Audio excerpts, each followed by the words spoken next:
Você saberia me dizer o que pessoas com autismo, e aí você pode, se puder dar um relato pessoal, enfim, elas relatam que sente, sabe? O que elas sentem, sabe? Sim. Então, eu acho que essa é a primeira coisa importante, né? A gente fazer uma distinção. Se eu tenho processos diferentes e genética diferente, e eu tenho um espectro tão amplo que vai desde o Elon Musk, né, que é uma pessoa diagnosticada com autismo, por exemplo, até, sei lá, o meu filho. Então, um espectro tão amplo com o mesmo diagnóstico, a gente também tem diferentes experiências muito, muito gritantemente distintas. E aí existe um problema até político nesse sentido, né? Porque, veja, do ponto de vista de quem é funcional, do ponto de vista de uma pessoa como eu, que fala, que tem a inteligência preservada, que consigo ter um relacionamento, consigo trabalhar, tudo isso. Ter uma visão, né, da sociedade como pessoa com autismo, ela pode gerar uma certa confusão das pessoas. As pessoas falam assim, mas uma pessoa com autismo, achei que não falasse, eu achei que não fizesse tal coisa, como eu achava no passado, né, quando eu soube do meu filho. Então, grande parte dos indivíduos que estão nesta faixa do espectro estão lutando por reconhecimento das suas habilidades, das suas capacidades. Então, eles têm, por exemplo, uma discussão muito forte sobre a necessidade do ensino superior ser mais acolhedor, ser mais inclusivo, do trabalho, enfim, para as pessoas entenderem que as pessoas com autismo podem ter essas capacidades. Uhum. E enquanto as pessoas, lá na outra ponta, com um autismo mais severo, que de um modo geral não falam, ou se falam, não falam funcionalmente, né? Eles têm necessidades muito mais básicas e essas famílias estão lutando para que a sociedade entenda que não é uma situação fácil, é uma situação difícil, uma situação complexa, né? Uma situação que precisa de muito mais apoio. Esses indivíduos têm necessidades. Por quê? Porque se você olha os filmes, por exemplo, eu tenho os filmes e séries, eu tenho um artigo publicado sobre as séries de TV, personagens com autismo em séries de TV. Então, aquela altura que eu tinha publicado, e hoje não me parece diferente, 100% eram gênios. 100% eram pessoas que arrebentavam, que nunca erravam, que eram totalmente... Ou seja, nós estamos falando de um percentual de autismo, uma faixa muito, muito estreita, que nas séries é 100%. Total, nos filmes é quase 100%. E essa não é a realidade de verdade. Então, estatisticamente falando, é a realidade também, mas é uma pequena parte. O restante não está demonstrado, porque não é bonito. Né? O autismo severo não é bonito. Então, grande parte das vezes, ele é escondido. Então, essas mães estão lutando por uma outra coisa e estão descrevendo uma outra experiência. Portanto, a experiência de um indivíduo que fala, que diz, eu me sinto assim, não é a experiência do espectro do autismo. É a experiência de uma pequenina faixa do autismo leve, mas que é importante. Então, eu vou te dar alguns exemplos que eu acho que são algumas coisas que são significativas, né? Por exemplo, pessoas com autismo, de um modo geral, elas relatam que elas têm uma dificuldade de manter o contato visual.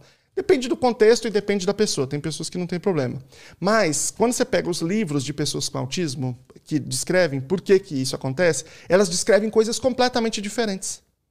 Uma diz assim, eu sinto uma pressão social. A outra diz assim, não, eu não sinto a pressão social, mas me incomoda porque me incomoda é a posição. O outro diz, não, eu me incomodo. Então, cada um vive essa experiência de uma maneira diferente. Mas sente um incômodo, né? Sente um incômodo, E esse incômodo, ele é muito difícil de explicar. Total. Eu vou te dar um outro exemplo. Tem uma coisa que eu nunca gostei, que é barulho de exaustor. Odeio, sempre odiei. Tem hotel que eu fico dando palestra e tal, então eu acabo indo muito no hotel, né? Aí tem um hotel que você vai acender o botão, a luz do banheiro, e aí automaticamente já liga o exaustor. Né? Não tem duas separadas. Tem uns separados, tem uns... E aí, nesses lugares, eu sempre fiz o seguinte, quando ligava e já era exaustor, eu ligava a lanterna do meu celular e botava na pia para poder tomar banho.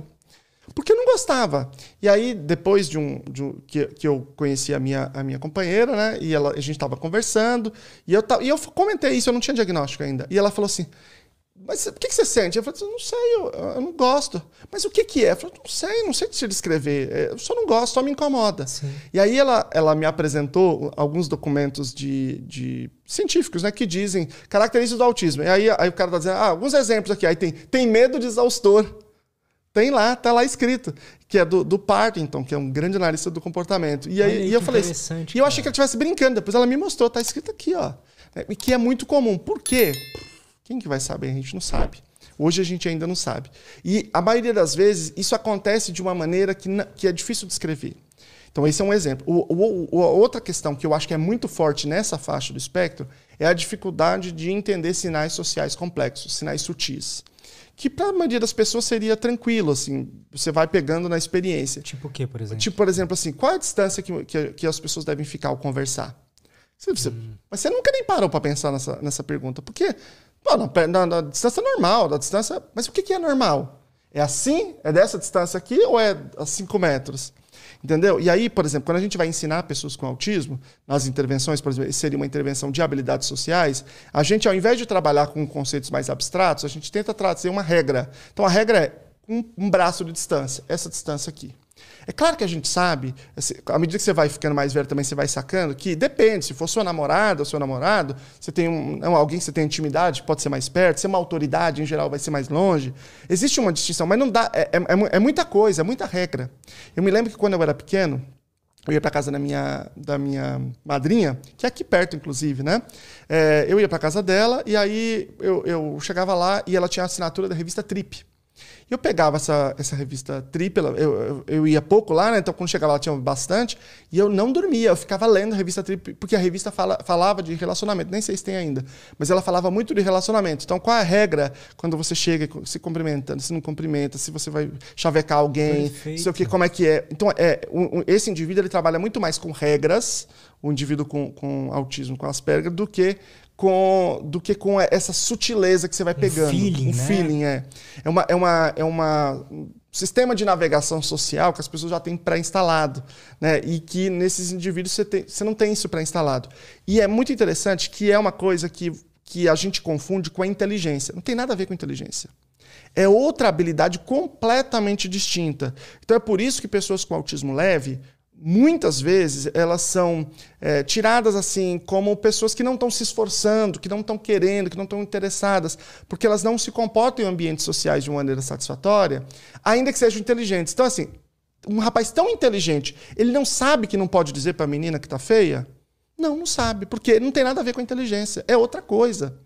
Entendeu? É outra habilidade. Essas habilidades de natureza social, elas têm outra origem, outra composição, que não está relacionada à ciência, então, à inteligência. Então, mesmo pessoas muito inteligentes podem cometer atos sociais absurdamente ridículos sem entender aquela relação. Quando eu penso na minha adolescência, os chavecos que eu dei, meu amigo... Como que é? Cara, eu juro pra você que eu coro de lembrar, assim, que eram umas coisas, assim, tão absurdas, que, assim, você fala, pô, mas eu era um cara que lia, que estudava. Não, eu falava umas coisas que a pessoa não tinha nem como entender. Tipo assim, eu gostava muito de política, meu negócio era esse, eu era fissurado. Isso é uma característica de pessoas com autismo, eles têm hiperfoco, né? Então, tem um hiperfoco numa coisa e eu fico fissurado naquilo de uma maneira, assim, impressionante. Depois é outra coisa e vai mudando. Então, nessa época, veja, eu frequentava a igreja e só falava de política. Todo mundo já me odiava. Por quê? Porque eu estava falando de uma coisa que não tinha nada a ver, não era daquele contexto, né? Depois eu fui fazer militância política, movimento estudantil e tal. Aí eu encontrei um lugar em que o meu hiperfoco tinha função, tinha funcionalidade. É ali que eu arrumei a primeira namorada, que eu arrumei o caminho para estudar, tudo isso. Mas antes, não. Então, por exemplo, chegava uma menina assim, e eu fazia uma analogia política. E eu falava assim, não, que se fulano fosse cicrano fosse não sei o quê, se nós estivéssemos não sei aonde, e aí não sei quem falasse não sei quem para não sei o quê, querendo dizer que a pessoa que eu representava tinha chavecado a pessoa que... O que você diria? Ela ficava... Mas ela nem entendia o que eu estava falando. Entendeu? E eu falava, pô, não, me deu fora. E a pessoa não entendia. E isso que eu de menos, assim. Todas as coisas foram absolutamente ridículas. Porque faltava habilidade social. Isso é uma coisa que me trazia um sofrimento gigantesco. Assim, emocional gigantesco. Eu só fui resolver isso na vida adulta. Isso é muito comum em pessoas com autismo, ter essa dificuldade. Inclusive, tem agora uma série da Netflix, né, que saiu a primeira temporada na Inglaterra, agora saiu nos Estados Unidos, que é Amor no Espectro, que mostra isso. Indivíduos com autismo que estão tentando encontrar pares, namoro, e mostra toda essa dificuldade, toda esse prejuízo em se colocar no lugar do outro cognitivamente para entender o que o outro vai pensar, para você se comportar, né? Para poder ter mais probabilidade de sucesso, né? Perfeito.